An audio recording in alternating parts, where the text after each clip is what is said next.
Welcome to The Flow Lane with Emma Maidment, the podcast for anyone ready to create a life of alignment, freedom, and flow without burning out. I'm Emma, a wellness entrepreneur, author, renowned yoga and meditation teacher, and business coach who's passionate about helping you live fully and intentionally.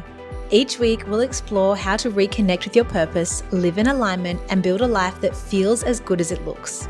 From mindset shifts and practical strategies to navigating life's challenges to building your dream freedom-based business, this podcast is your guide to finding flow in every area of life. If you're ready to let go of overwhelm and step into a life of purpose, ease, and possibility, then you are in the right lane. Let's dive in.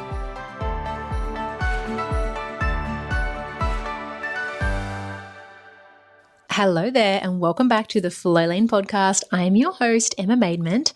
Today we are diving into another Biz Bites episode. It's a solo one today. We are going to be talking about a topic that so many personal brands and service-based entrepreneurs struggle with: how to be authentic without oversharing. Because let's be real, there is a fine line between using Instagram as a business tool and then turning it into a personal blog that just gets likes from your friends and your family and that random neighbor down the road. So in this episode, we're going to break it all down. I'm going to share the difference between a personal blog and a personal brand, how to share your life in a way that builds impact and income, the biggest mistake that keeps your brand stuck and your audience unengaged, and how I personally navigate this balance in my own business. So this episode is for you if you've ever wondered, am I sharing too much? Do people actually care about my life updates? And how do I build a brand without feeling like an influencer? If that's you, keep on listening. So there is a huge misconception in the online space that being authentic means being an open book. That the more vulnerable, raw, unfiltered, the more that you share with people, the more that they will trust you and want to work with you. But I just want to clear one thing up. Authenticity doesn't mean using vulnerability as a marketing tool.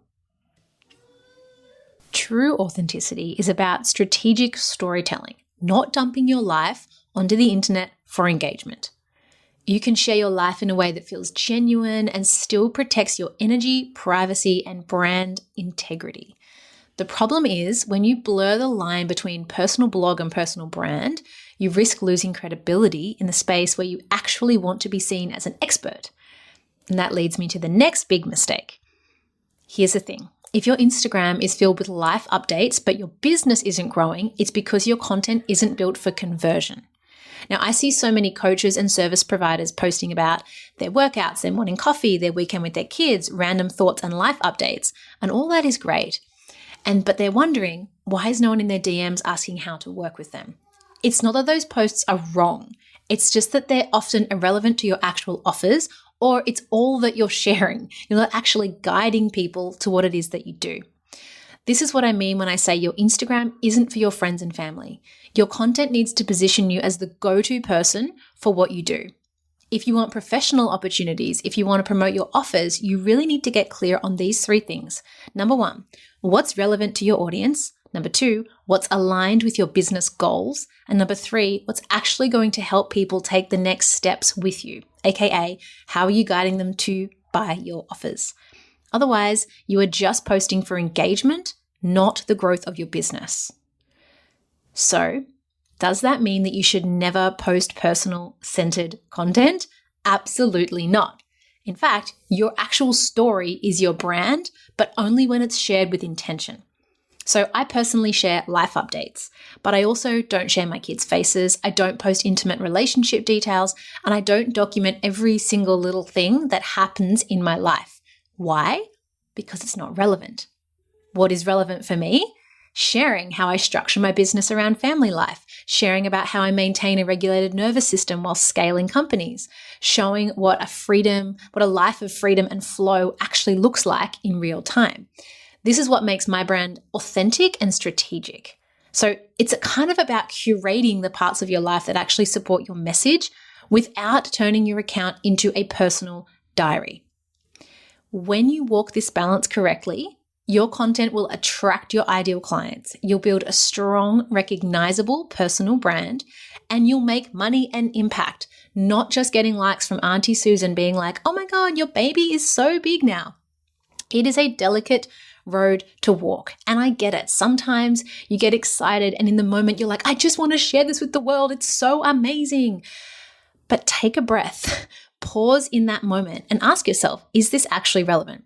Now, this can go too far and you can get analysis paralysis where you become so over obsessed with what it is that you're posting, you're overanalyzing it and you're not trusting yourself.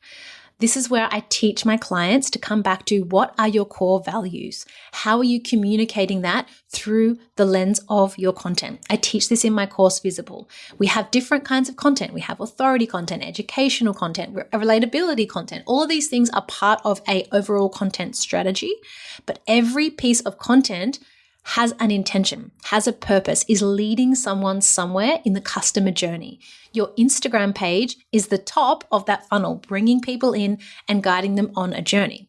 So if you sharing what your kids eat for breakfast every morning has nothing to do with your business, has nothing to do with anything, maybe it's not for you. However, if you're using that to communicate your values, if it's a part of what you offer, if you speak to the motherhood space, then perhaps it's a great storytelling piece that you can lead into what it is that you're there to do. What you're trying to do is find this balance between relatability and authenticity. That is what equals trust, which is what equals sales in your business. So here's some key takeaways from our little chat today. Yes, be real, but be intentional. Yes, be authentic, but remember your Instagram is a business tool, not a blog. Yes, share your story, but share it with strategy. And by this, I mean actually sit down and write it out. What are the key points in your story that are relevant to your audience? Not just the stuff that you think is cool, that you want to share, that you think makes you look good. How does it speak to your ideal client? How are you speaking to them? Making your content about them, not just about you. Because at the end of the day, you don't have to be an influencer to have influence. So now I want to hear from you. Send me a DM on Instagram at Emma Maidment with a little underscore and tell me, where do you struggle most with personal branding? What is coming up for you when you hear all of this? And if you're ready to get super clear on how to build a brand that converts, then you need to dive into my mini course, Visible. It's going to teach you all the things you need and a framework to apply your values to your content so that people can see the real you, but you're not having to word vomit your life on the internet. So I look forward to hearing from you and I will join you again soon for another Biz Bites episode. Remember, leave me a rating and a review for this podcast to help me reach more people, and I cannot wait to see your personal brand shine.